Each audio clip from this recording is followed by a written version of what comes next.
Hello, everybody. Welcome to the Rotoworld Football Show on Tuesday, May 6th. It is somehow already May of the year 2025. I am Patrick Daugherty, joined by my friend and co-host Denny Carter, and we will be joined by our friend and expert draft analyst Eric Froton in roughly 15 to 20 minutes. He is going to help us break down kind of the rest of the skill player field that we haven't really gone into in depth on this show yet. Iowa State and now Houston Texans wide receivers Jayden, Higgins, and Jaylin, Noel. The running backs, the Cowboys added on day 3, the really large, yet another large receiver for the Denver Broncos on day 2. Why the spreadsheets say Dillon Gabriel is good. Day three rookie wide receivers. My favorite day 3 running back, things of that nature. Chiefs running back Rashad Smith, if we have time. Jets tight end Mason Taylor. God, there are a lot of people drafted. There were too many, I think. Too many. Denny, I wanted to riff about something with you, but you hadn't seen it. Someone tweeted at me last night they couldn't wait to see how toxic your take was on the end of the Nuggets Thunder game, where the Thunder hit a new low. Analytics hit a new low at the end of the Thunder game. Let's just say this, where they had a lead and they kept fouling, including at one point fouling even when Nikola Jokic was on the bench and they were out of timeouts, could not be subbed back into the game. What? They fouled. They were trying to prevent a game-tying 3. And they fouled and got Jokic back. It was hard to watch. It was painful to watch. Analytics down horrendous. But Denny, from what I hear, you are down horrendous. An accusation has been leveled at you by your wife. Yeah. What is it? I'll tell you in just a second, but I have to say, one day the analytics is going to work. One day. We know this. We're going to keep trying it. Yeah. So, it's spring. We're sneezing. We're coughing. Pollen is everywhere. I actually saw I'm not joking. I saw a cloud of pollen sweeping through my front yard yesterday. I have seen those, and I wish I could. It looks like something out of a science fiction novel. Anyway, John Carpenter's The Fog. it's the more realistic version of The Fog. Oh man, that's good. Yeah, and so I've been sneezing a little bit / a lot, and my wife stops me after I sneezed yesterday, and I don't, I cover up, like I'm not disgusting about it, but the sneeze is powerful, and powerful. My wife said, you sneeze like a dad, right? Oh man, it's over. And I said, what? And she was like, so my wife and I have known each other for a long, long time, right? And she said, you didn't used to sneeze like this. This is like a new thing where you just like let it out like forcefully. Like it like scares the dog. The kids are crying, and this is new. Like, why are you sneezing like a dad? And I forcefully denied it, but I actually kind of think she has a point. I do feel like I'm letting it all hang out when I sneeze now. I don't know. At some point, dads do start to sneeze as if it's like a tractor backfiring, a really loud lawnmower starting. Yeah, nothing is held back. Some people have the habit of they never let a sneeze out. Uh-huh. Like sometimes my wife like, just let the sneeze out. That doesn't sound good. It doesn't sound healthy. No, it's trying to get out. You got to let it out. Whereas dads not only let the sneeze out, they try to like let extra stuff come with it, and including like a sonic boom sound. I know all about the dad sneeze because my own father, I would seriously almost like rattle the house sneezing. Right. And my dad was like, he likes to like work with wood. He was always like sawing things down in his shop. So it was always very dusty. And, he was not wearing necessary protection. Just always sneezing and seriously like rattling the house, like scaring people, not even kidding, like scaring the dog. Right. No, my dog is scared of me. I know. Yeah. And I don't know why we do that. I don't think I'm quite there yet. I take daily allergy medicine though, because I have such bad allergies. I just always forget, so whatever. But the sneezing has gotten pretty bad, and I just feel like I'm at the age where I'm not going to hold anything in. If I got to sneeze, the whole neighborhood's going to know about it, and I guess that's the definition of a dad sneeze. The dad sneeze, a very powerful stage of adulthood. Denny, what else is a powerful? Nah, I don't know. There's no segue here. NFL Network's Cameron Wolfe said Friday, Denny, he believes the Titans will scheme around their blocking concerns by designing plays that allow Cam Ward to, quote, get the ball out of his hands quickly. Cam Ward wasn't really much of a point guard in Miami. He'd like to let her rip down the field. We really like the big plays, but extremely limited Titans skill core, receiver core. They didn't add a whole lot to it. They added Alec Ayumaner, who we talked about on the show last week, but he was a 4th-round pick. Calvin Ridley is miscast as a number 1 receiver. We don't love the weapons here. And Cam Ward, in the long run, we want to be a home run hitter. But with Cam Ward playing point guard as a rookie, maybe being a high attempts, high volume passing attack, would that make some actual redraft fantasy value in 2025, or is this more of a red flag than something we're excited about? So I think if the plan is for this to happen, for Cam Ward to be the quick release, 3 steps and get it out point guard, I think that's fine. The thing about that plan is it's not going to happen at all. Like No. the complete opposite is it's going to be 3 steps. Can't find anybody, scramble around for 15 minutes and throw it to Calvin Ridley on the sideline. That's what it's going to be. I think we know that going in. But this is why the Titans coaches were talking up Shedeur Sanders early in the process, because it was like, well, he probably fits our offense pretty well. Maybe your offense is not good then. I don't know. These comments sound to me like, all right, let's rev up the 2026 coaching search. Brian Callahan didn't show a ton as a rookie head coach. He wasn't working with much, but he did not overcome his circumstances. And it sounds like a guy that's kind of planning for the offense he wishes he had instead of the offense he does have. And they're already sour on like the 2-back. Nothing has gone right. This has not been a good era of Titans football. Oh. There have been very few good eras of Titans football, but the Brian Callahan era is not off to a good start. And Cam Ward could transcend all this. We didn't think Dan Quinn was a good hire for the Commanders last year. And then Jayden Daniels was just like I got this. Let me handle this. Right. Cam Ward says, let me handle this. Maybe Brian Callahan could be like his former boss, Zach Taylor, kind of like a coach that no one really thinks is that good, but gets to hang around because he got attached to an elite quarterback. But not really thinking Brian is going to be the reason this gets going if it does get going. Callahan could be saved from himself if Cam Ward cooks and is allowed to cook. And I really like him, like for fantasy purposes. I mean, they're not going to be good. The Titans are still going to stink, but that'd be awful. Whatever. I mean, I don't care about that. Doesn't matter at all. To be honest, my life is better when the Titans are bad. I couldn't. If they go 0-17, it's fine. But Cam Ward's going to be dropping back a lot. He's going to throw it, in high leverage situations. He has a little bit of rushing in there. And also one thing about the rushing aspects with Ward. So when Justin Fields came into the league, he was considered primarily just like a pocket passer. And then he became the most efficient runner in history from the quarterback position. Yes. I'm not saying that's going to happen with Cam Ward. It won't. Won't even come close. I think that Cam Ward will run a little more than we think.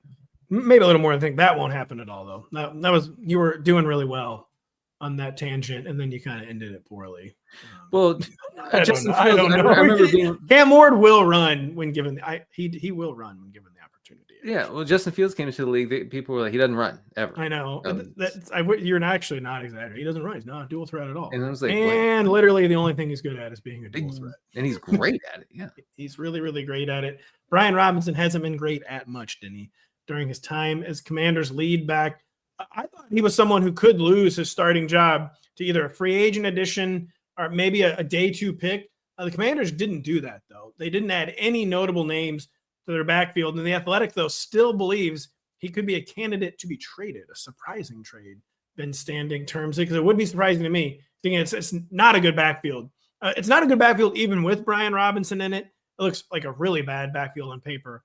Without Brian Robinson, though, do we think it's kind of just over for Brian? It's never good when these especially after a draft, they don't add anybody. And this report is popping up. Does not seem like a good sign for the future of a player who has not been efficient, has not been productive as a Commander. Do we think this could happen? What would it mean for this backfield if it did? I don't know. I'm not as down on Robinson maybe as you are. He's nothing like special, but he's okay at what he does. That's the thing. He's replacement level. He's replacement level. And I'm not sure anybody else is. I mean, maybe, you have McNichols, Chris Rodriguez in that back. Unleash C-Rod. Unleash C-Rod. I think C-Rod's pretty good. I mean, just to give folks an idea about the role that Brian Robinson had in the Commanders offense last year. And it's important to look at last year because Cliff Kingsbury's first year with the Commanders. He saw 42% of the team's rushing attempts that led all running backs. So Austin Eckler was a distant second with 22% of those carries. Brian Robinson had 24 rushes inside the 10-yard line, the 12th most among all running backs in the league. He had 8 touchdowns on the ground that led the team. It's a good role for fantasy, and if he does get traded, which I'm a little skeptical of, if he does get traded, somebody's going to inherit that role, and it's going to be good for fantasy. That is the thing. Like this trade report, Ben Standig is a very good reporter, I must say, but like this is the kind of thing, like there's not really a market for this kind of player, Brian Robinson. And it's the kind of thing where if it did happen, I feel like it'll be late in training camp where the Commanders assess the rest of their backfield, see if they truly have replacement options that they like. And then other teams really struggling to find an early down back. It could be the kind of move where you see a 6th or 7th round pick flipped. But it would be a strange trade from a philosophical perspective. The market for Brian Robinson, 4.3 yards per carry last year. That is replacement level. 0.08 average rush yards over expected. So replacement level from a boomer stat perspective, replacement level from a more advanced stat perspective. My only thing is the Commanders, it was a very good role. I mean, being the lead back for Jayden Daniels is a very good role. And the Commanders coaching staff is maybe like this guy needs to be getting like, they're not thinking about in rush yards over expected perspective, but like this guy should be churning up more yards than he is. He should be getting more than just what's blocked in an offense where the defense has to account for Jayden Daniels. So maybe it's more an indication that they're on high alert for someone to like take a step forward this year.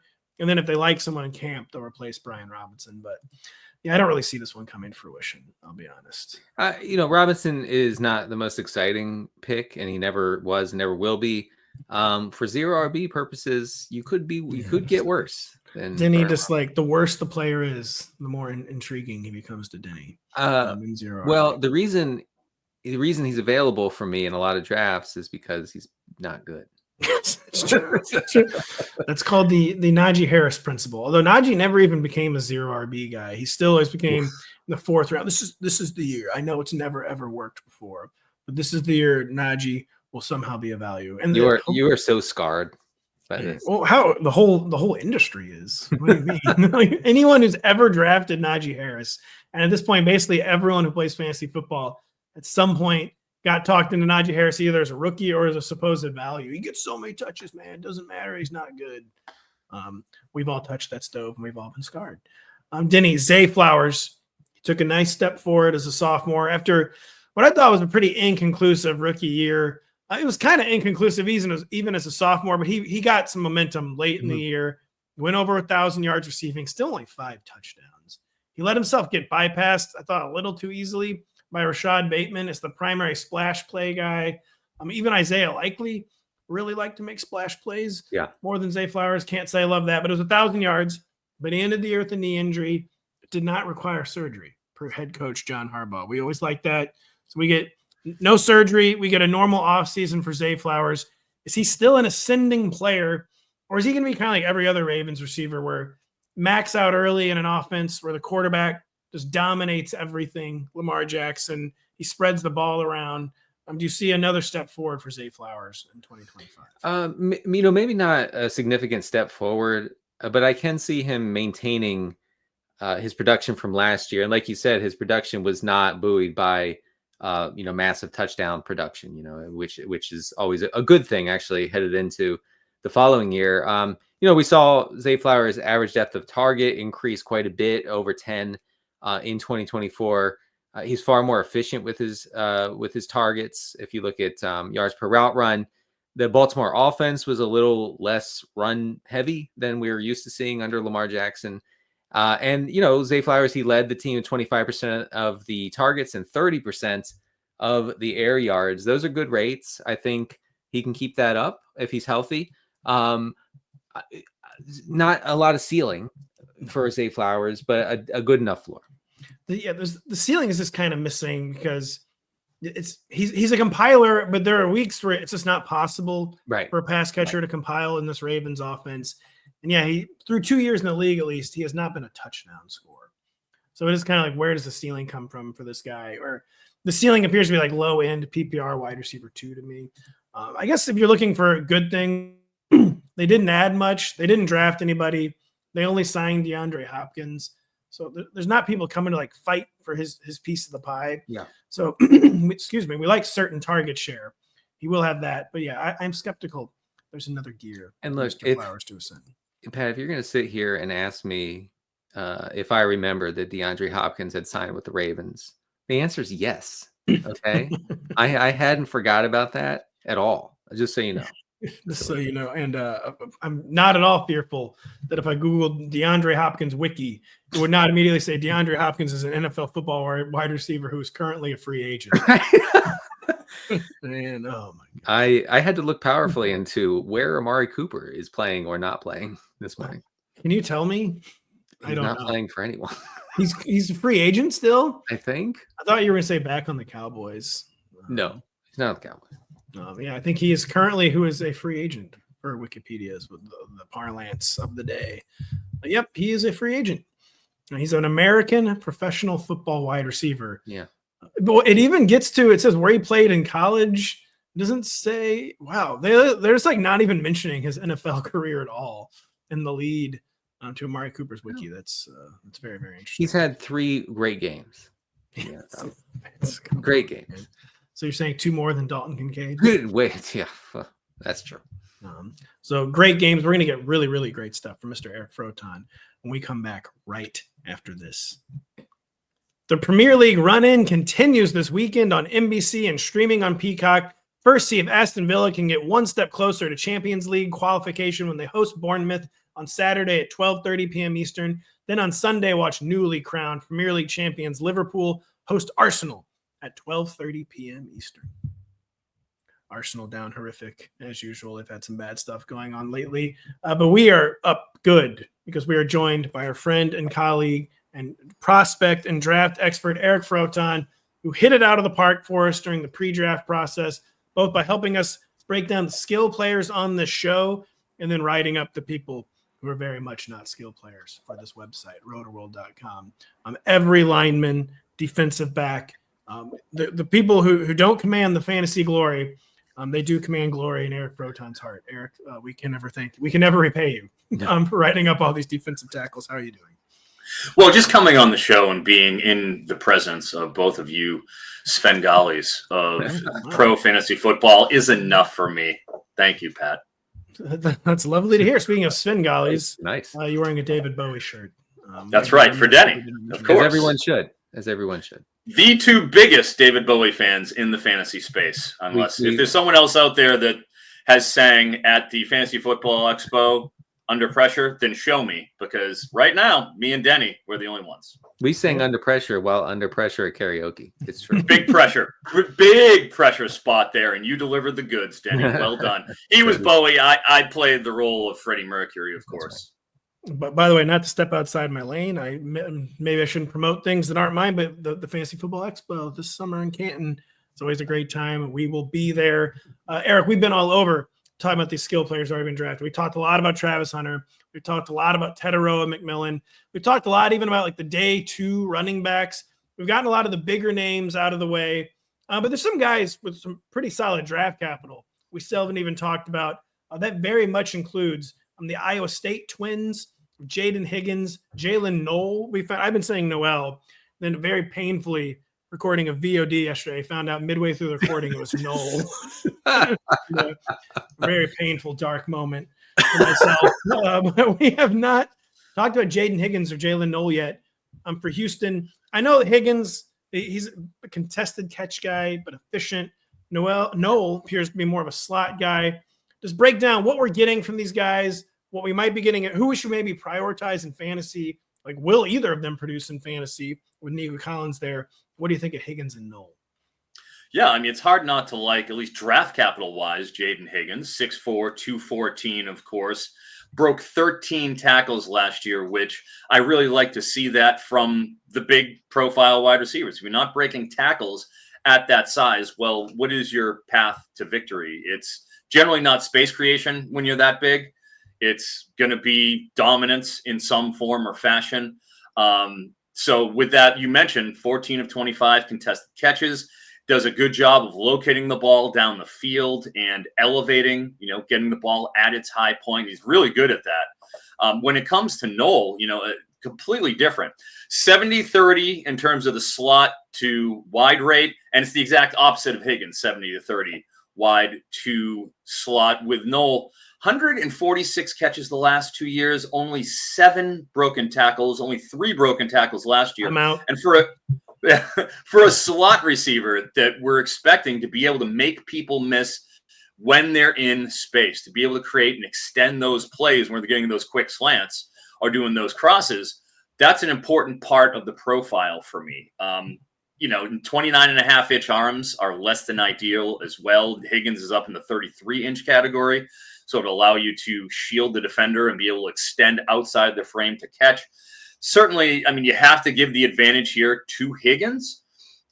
He's going to be the Z wide receiver opposite of Nico Collins, but, he could eventually age into that role and be a number 1 type since, Nico's, it took him 3 years to break out. He's in year 4 now. I want to say year 4 or 5. Whereas Noel could be what John Mechie just simply couldn't be. He didn't have the full profile, the full route tree to be able to run from the slot to really be a threat. That's where he could be effective. And I do think there's a world in deep dynasty leagues that you could see Noel be effective, but you have to give the nod to Higgins right now. Well, Denny, Eric just laid it out so well there. We're not surprising that we kind of like Higgins more. The real life draft capital is so much better. So obviously he has a better prospect profile, but the Texans really last year, everything was so hard. It seems like they really need more middle of the field production. Could Noel maybe sneak up on fantasy managers just because that's such an acute need for Houston? Or is it just as simple as Eric laid out? He doesn't dislike Noel, but it seems like everyone, including the Texans, likes Higgins a lot better. Yeah, Higgins' analytics profile is crazy. It's so good. Efficiency wise, I'm bullish on him at opposite Nico Collins. Now, I think having Higgins and Collins in this Houston offense would allow the team to, and I'm not out on Noel, but they would allow the team to put Christian Kirk in the slot almost full time. Oh, yeah. Man, I forgot about that. I think Christian Kirk is pretty solid here as far as 3 receiver sets go. Houston didn't use a lot of 3 receiver sets last year, but that could change if they're trying to get CJ Stroud back to where he was as a rookie. I was interested to know though, Eric, do you see Christian Kirk as significantly better than a guy like Noel? At this point, yeah. He's a seasoned 27, 28-year-old wide receiver who has been fairly successful in a couple of different systems now. As successful as you can be in Jacksonville under those circumstances. Yeah, of course. But with Cliff Kingsbury here in Arizona, he had really found himself, a pretty nice little niche. And now that he's in Houston with a much more prolific passing offense, I think it's fair to say, than Jacksonville, I do think that at least in the next year, while Noel's getting acculturated to the NFL process, it's hard to bet with Noel over Kirk, but it certainly doesn't mean, for a guy like Kirk, who is probably on at most a 2-year deal, it doesn't bode well for his long-term, ability to stick with the Texans where they're going and taking Noel and Higgins back-to-back 2-3. And you guys just forgot the ultimate Christian Kirk truism. We're going to really let him stick in the slot this year. And then he won't quite look like a slot guy. You know what? We'll actually put him outside for a little bit. Now hold on, move him back to the side and just get him off the field. I know. We have no idea how to use it. It happens every year where we get on this show and I'm like, look, 85% from the slot. This is his role. And then that week it's flipped 85% outside. And you're like, well, what? Wait, I thought that this, it changes all the time. At some point there will be an NFL coaching staff who knows how to use Christian Kirk. Eric, the Cowboys, at least on paper, it looks like they would know how to use these rookie running backs. 5th rounder, Jayden Blue, profiles is like the change of pace, pass catching guy. He's fast and small, 3rd down back on paper. Phil Mafah, the 7th rounder, he's big and slow and very physical though. First up, do you like these guys? Is it as simple as I just laid it out? Could they easily beat the really, really underwhelming veteran competition? Miles Sanders, Javonte Williams, 7th rounder Phil Mafah. He could easily not make the team. But did I lay out Blue versus Mafah correctly? What do you or do you not like about these guys in Dallas? Oh, yeah. They're 2 completely diametrically opposed type running backs. With Jayden Blue, 4'3", 840. There was a lot of talk at the combine that he could break the 4.3 mark. That did not happen. But 4.38 is still nothing to sneeze at. My problem with him is as the season went on and in the more important games, you saw Blue increasingly shuttled to a third down only type role, was barely used in the running game in the 3 playoff games for Texas. Trey Wisner, who was pretty much like the RB3 before CJ Baxter went down, ended up being the true bell cow. And he was taking most of the snaps. The only time you saw Blue get any work, he was getting maybe 3 carries a game in those playoffs. It was out of the backfield. But the problem is with him coming out of the backfield, he led the nation, or at least, very least, this running back class in drops. He had 5 drops this season, and he lacks vision, lacks physicality between the tackles. I just think he's a very one-trick type pony when it comes to Blue. And on the other side with Mafah, total opposite. I mean, he didn't even run any 40s, he didn't run any agility drills, he didn't run any tests because he wasn't going to run very fast. He came in at 238. I'm here, I'm big, I'm not testing. That's about it. But geez, if you're going to be big, that's fine if you're slow, but 215 carries, only a 16% missed tackle rate, 35 missed tackles and 215 carries. And you're a pounder, you're a physical back, not good with a 49.5 elusiveness rating. That is the lowest among all 2025 draftees. Had a 17% stuff rate, which means 1 out of every 6 of his carries went for 0 or less yards. So he's not making people miss in the backfield, which is so important at the NFL level since you can't block anybody. So, and then on the receiving side, second lowest receiving grade in the class. So if you want to talk about 2 completely different skill sets, they have, put that Frankenstein's monster together and you have maybe a complete running back. Denny, it sounds like they're both bad in their own unique way. Right. And that's what you want. Listen, when you're drafting guys, you want to make sure that they're terrible in one aspect and okay in another. Eric, have you considered, though, forget about the numbers and stuff. I don't care about numbers. Have you considered that Phil Mafah is a dog? I have. He's a dog. I have. Well, he doesn't break tackles, though. So how can you have dog levels if you're not a tackle breaker? And coaches love it. Coaches love a dog. But he doesn't break any tackles. It was in the ACC. It's not even a real conference.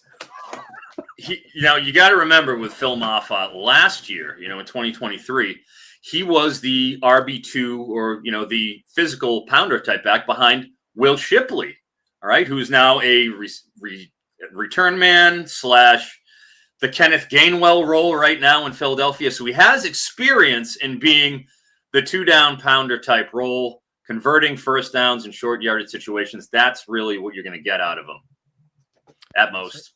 We'll see. I've never been more back. Denny, Javonte Williams, and Miles Sanders. Yeah. Okay. Back. So again, you're going to ask me, did you remember Miles Sanders on the Cowboys? Of course I did. Of course I did. I never didn't know that. So it's Miles Sanders season. I mean, Javonte Williams is like done. Ain't it? Okay. Phil Mafah, I think, is a dog. I think the coaches will like him. I think it'll be fun for him to get in there a little bit, maybe score some touchdowns, short yardage touchdowns, whatever. But look, like Kyle said, no one burned you worse than Phil Mafah in college DFS. Okay. And I mean, you plug this guy in. And because all the projection machines said, he's going to get 23 carries. And guess what? He got 26 carries. Yeah, and he scored you 9 fantasy points. So, but I think he will get some run. But I like Miles Sanders' position here. That's known as Vikings Alexander Madison. It's tough to score only 8 touchdowns on 215 carries for that Clemson offense that was that good in the ACC last year, just rolling people. It's the only thing I knew about Jayden Blue, by the way, Eric, was he burned me real bad in our 50-team Thor Nystrom College Football Fantasy League, where like the Texas starter, I remember his name, got hurt, and my co-manager and I drafted Jayden Blue, and everyone's like, "Dude, you are golden." Like this is like conventional wisdom. Yes, we feel bad that this guy got hurt, but like this might win you the league, and he's terrible. Jayden Blue did not help me, but it might work for the Cowboys. Correct. It might work for the Cowboys. Eric, Sean Payton thinks it might work drafting a 9th large receiver. Pat Bryant He's big and slow and physical. He's kind of like the Phil Mafah.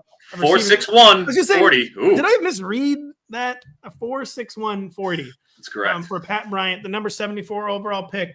That has not stopped Sean Payton from comparing him to Michael Thomas.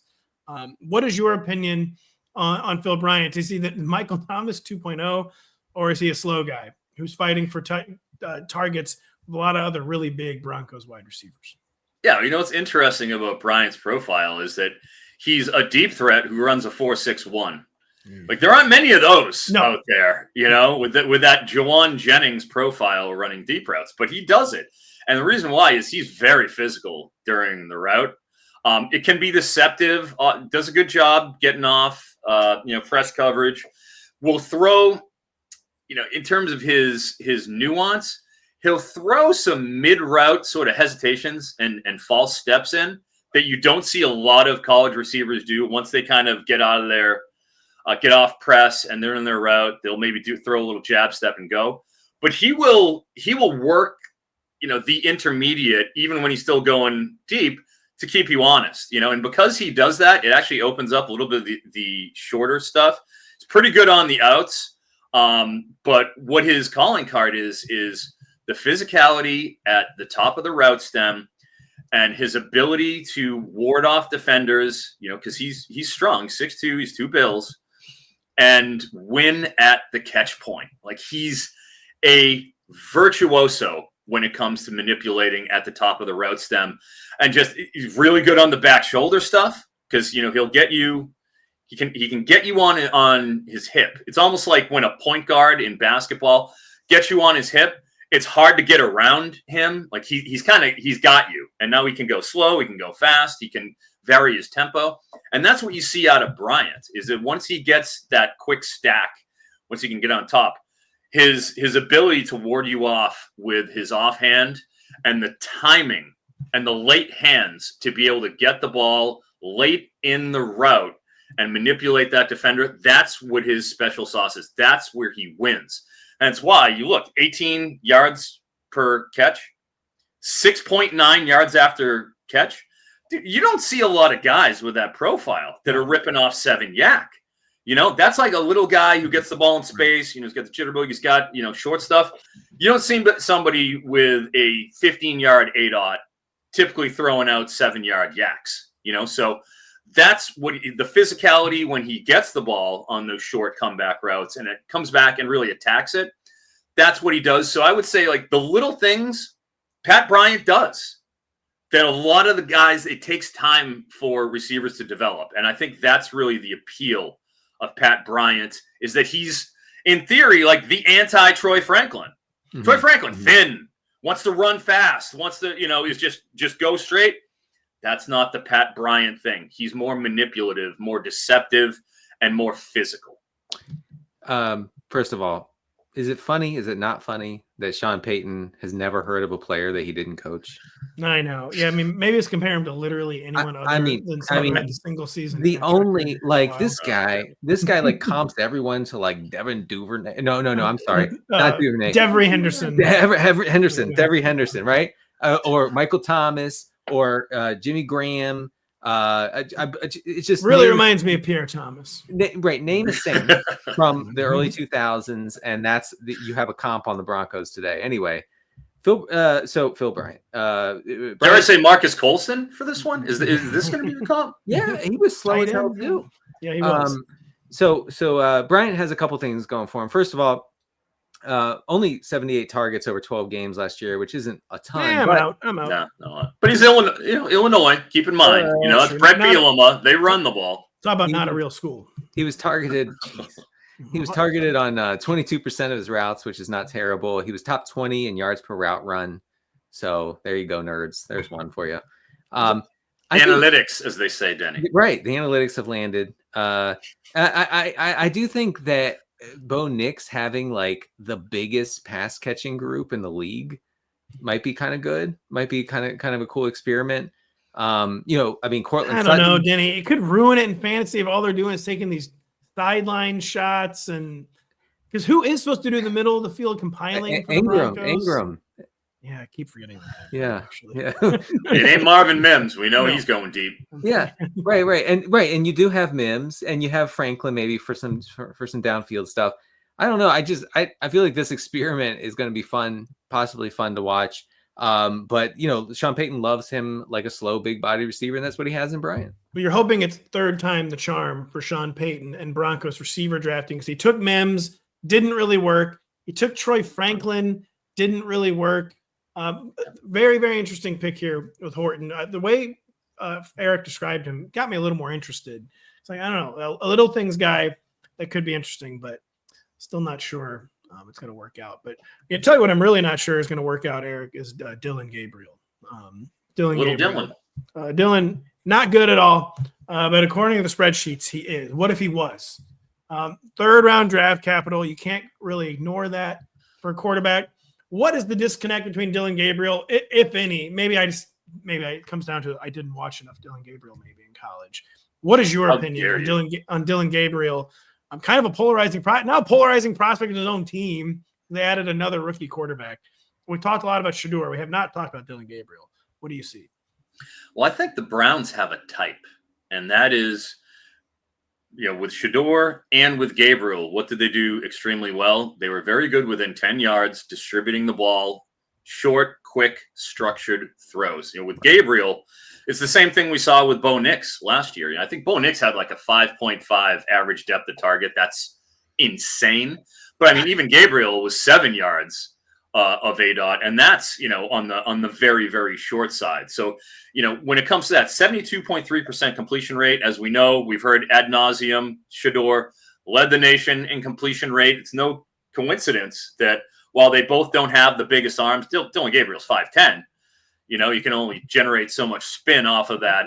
Never been more out. Body, But even though that's their profiles, accuracy in the shorter distributing, the Willie Stein offense with Gabriel just being able to get it, sit, know the reads, and run the offense. And if there's anything that I know that Dillon Gabriel can do, he's smart. And he was in college for 6 years. He's got to know how to run an offense, One of very few people have thrown for over 3,000 yards in 5 seasons. Dillon Gabriel's one of them, So there's 2. There aren't many. I was going to say, are there any? I don't know. Probably not. Maybe probably just little Dillon. But even though he's obviously shorter in stature, he completed 56% of his deep passes, and they didn't throw many deep this year. They did that a little bit more often last year. They had Troy Franklin, didn't quite have the same level of receiving play, but incredible with no play action. He doesn't need play action to be good, Dillon Gabriel. 89th percentile PFF passing grade without the benefit of play action. If you notice with QB, that's a big differentiator. Do you need trickery to be able to be effective? And Gabriel doesn't. He's smart. He runs the system.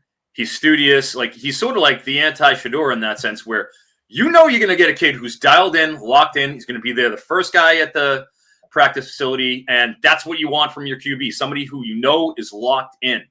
So I think with the two of them, they prioritize accuracy is what Cleveland's doing, and they got 2 of the most accurate QBs of the past 5 years.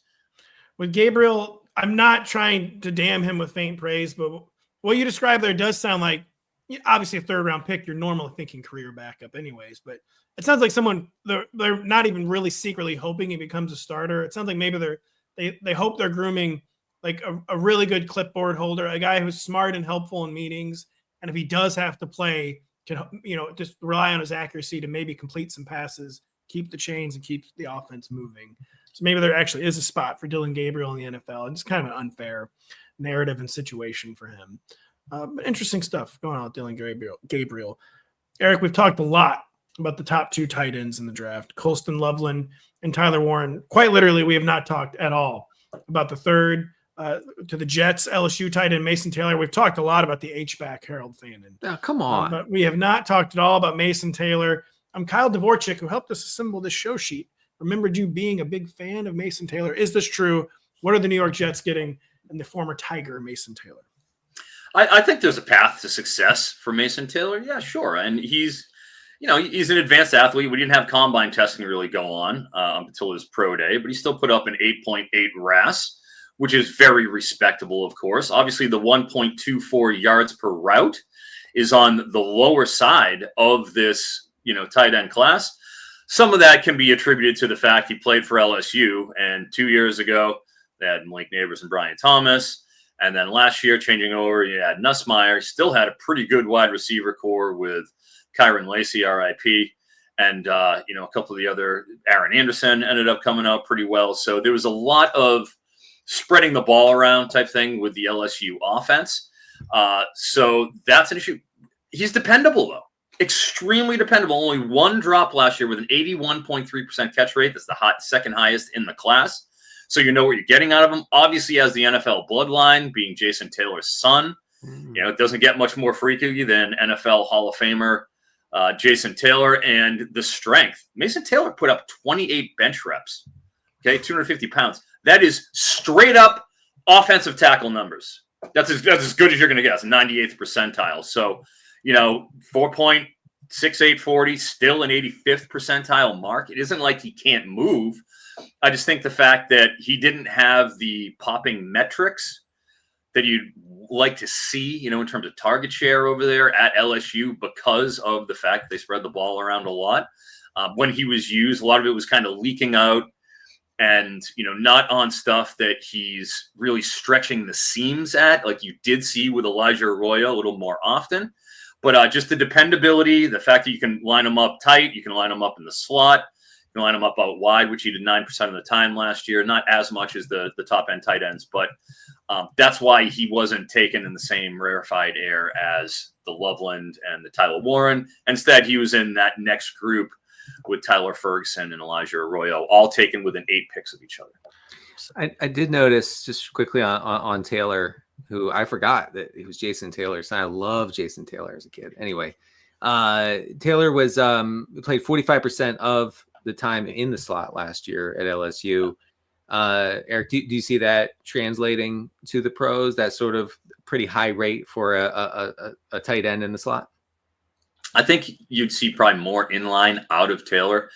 I don't think that's going to be the case with Ferguson or Arroyo. I think they're more slot friendly.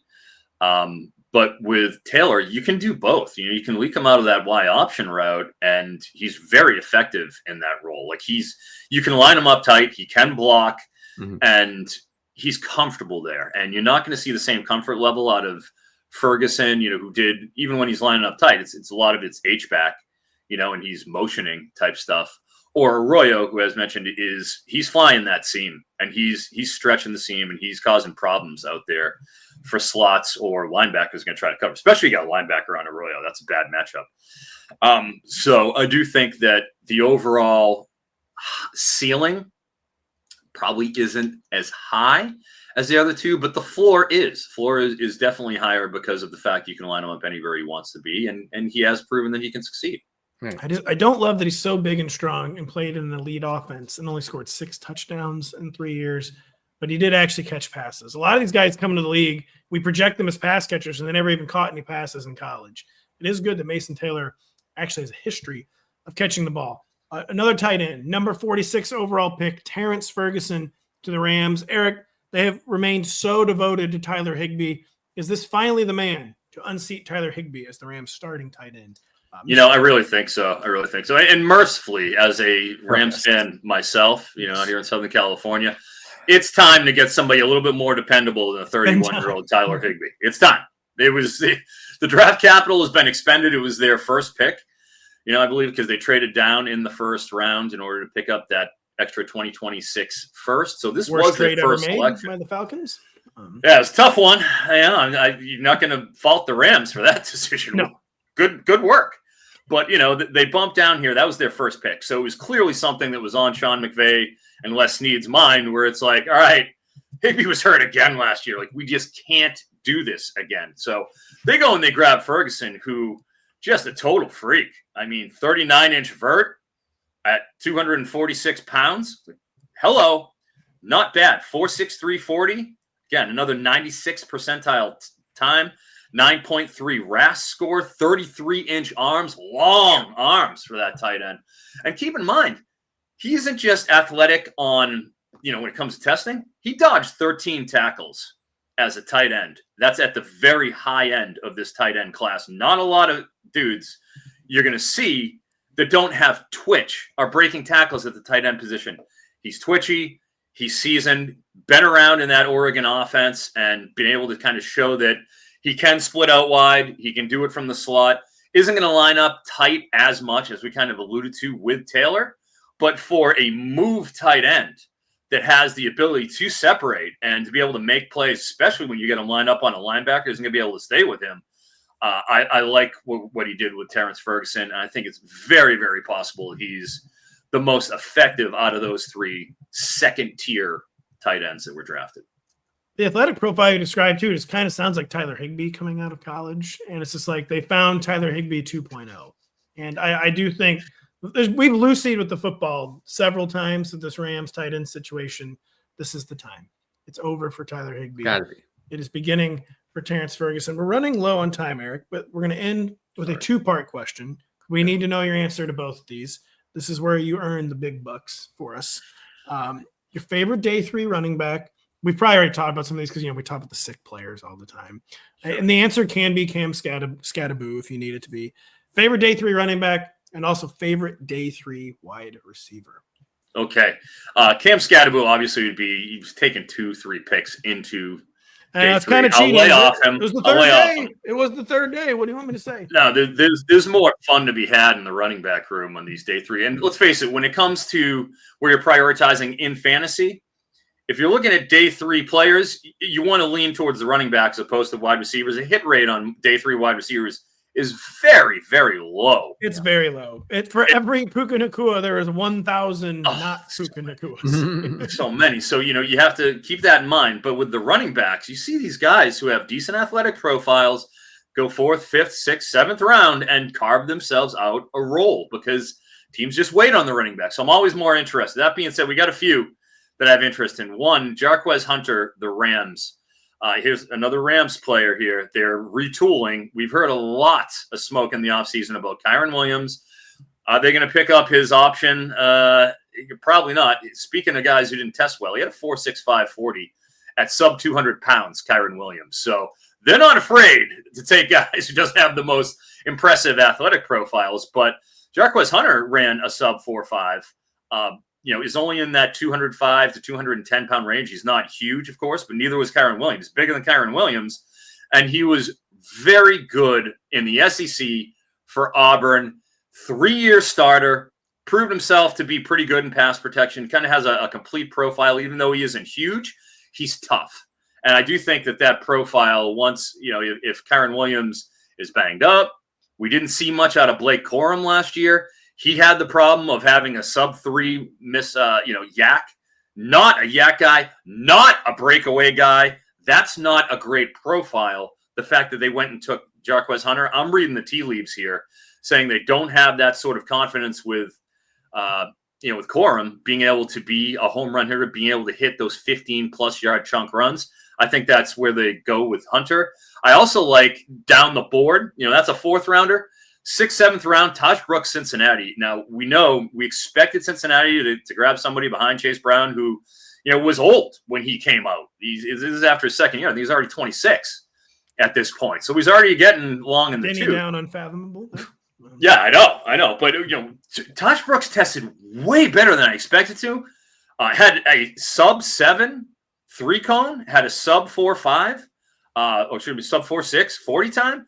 For his size, where he was in that 215-pound range, 215, 220, and the fact that he was such a bell cow at Texas Tech, got so many carries, I think that if Chase Brown goes down, who's there to really stop him? I think you could see Taj Brooks come and fill in and take that secondary role, and with an injury, here you are. Denny, you looked like you had something to say on Taj Brooks. I just think, saying Chase Brown is not good is pretty low. It's pretty low. No, I am very interested in getting a guy like Taj. I call him Taj because I know him personally. Because he would seem, like Eric said, he would seem to be the next guy up, and we like that with our late round running backs.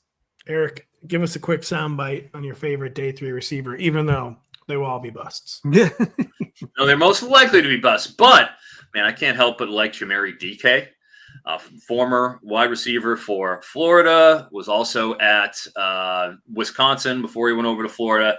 And with Eugene Trey Wilson getting hurt last year, him and Elijah Badger both had to take on pretty prominent roles in that offense. And while I kind of expected Badger to, DK proved to be an incredible athlete and extremely effective downfield. 2.3 yards per route, but a 15-yard ADOT, 7 of 10 contested catches, a 70% contested catch rate. And he was doing some of those downfield. And it kind of comes down to the Pat Bryant thing where, he ran a 4.34 40 as opposed to Bryant's 4.61, but he's winning downfield in a similar way. Like he gets behind defenders and he stacks very, very well. 6.82 3-cone too. So he's breaking down quickly. He's not just running fast. He has a full profile, 9.72 RAS, 6 foot and a half, 196 pounds. Got the whole profile to be able to be that deep field stretcher, and also the full athleticism to maybe be able to be more if he can clean up the, his full route tree and be able to kind of work with an NFL caliber wide receivers coach and expand that sort of ability to break down and to manipulate defenders in the midfield. So I'm going to go with Jamari DK. Such good stuff from Mr. Eric Froton. We got the entire draft season, including our AFC draft grades that you did alongside with Kyle Dvorak, who handled the NFC. If you Google anyone Rotoworld, any player this summer, you're trying to find like their pre-draft profile. That was probably written by Eric. He's indispensable to us. Thank you for dropping knowledge on these day 2 and 3 skill guys today, Eric. Such amazing stuff. College fantasy. He's got the college Scott Fish Bowl going. What's it called? The Tadpole Bowl. And I know, Denny, before you go, I know tadpoles don't turn into fish, but guppy, minnow, it just doesn't have the same ring as the Tadpole Bowl. That's all right. I'm good. I'm good with it. Look, I didn't even know that. So okay. So, they didn't turn into frogs, of course. Turn into frogs. Hey, and we will be, there's another step of the Tadpole Bowl. Just because we're doing college doesn't mean that tadpoles turn into frogs. And there might be a frog bowl. Frog bowl. Look out. I'm just saying. We could have a meeting of both college and pro fantasy. Ooh, imagine that. I'm intrigued. Wow. Imagine not listening to Eric Froton's opinion on the draft. Such good stuff. So for Denny Carter, for Eric Froton, I am Patrick Daugherty. Thank you for listening. We will be back on Thursday with our friend and colleague, Kyle Dvorak.